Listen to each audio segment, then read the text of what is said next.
On March 14, 1979, in a chat with the supervisor of San Francisco, the master predicted that communism would end in a decade.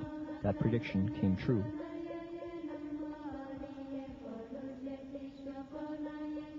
In 1988, during the then Vice President George Bush's first presidential campaign, the master was invited to speak in San Francisco's Chinatown.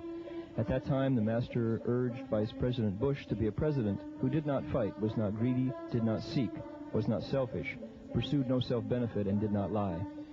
President Bush, upon election, heeded that advice and invited the Venerable Abbot to the White House.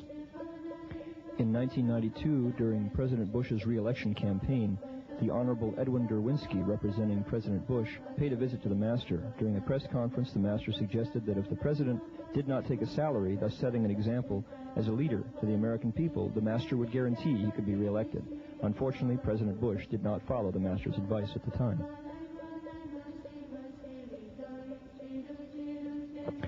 In 1990, responding to the invitation of San Francisco Police Chief and future Mayor Frank Jordan, the master accepted the position as chaplain of the San Francisco Police Department.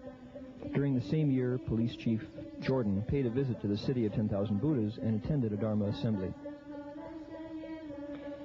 Bud Harrison, the former mayor of Burlingame, California, which is near San Francisco International Airport, had an audience with the master. Mayor Harrison, who agreed with the master's view that education is a nation's best defense, revisited the master on several occasions.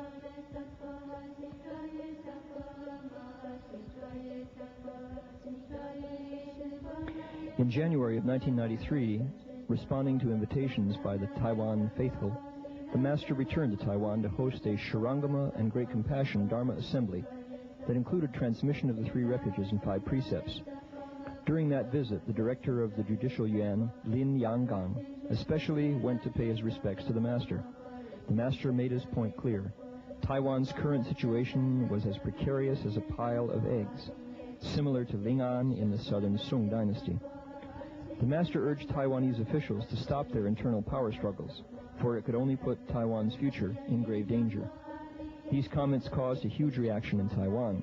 Subsequent to that, government advisor Liang Surong, former director of Legislative Yuan, Huang Zunqiu, current director of the Legislative Yuan, and Hao Bo-chun, then director of the Legislative Yuan, all came, one after the other, to ask for advice.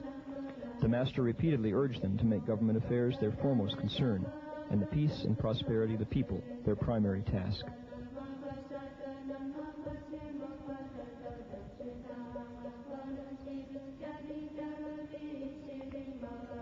In January of 1994, the second annual celebration for the venerating of the elderly was held, and Chen Lifu, advisor to the President of Taiwan and former Minister of Education, joined the festivities and expressed his deep appreciation of the energy and the methods the master used in spreading Chinese culture in America.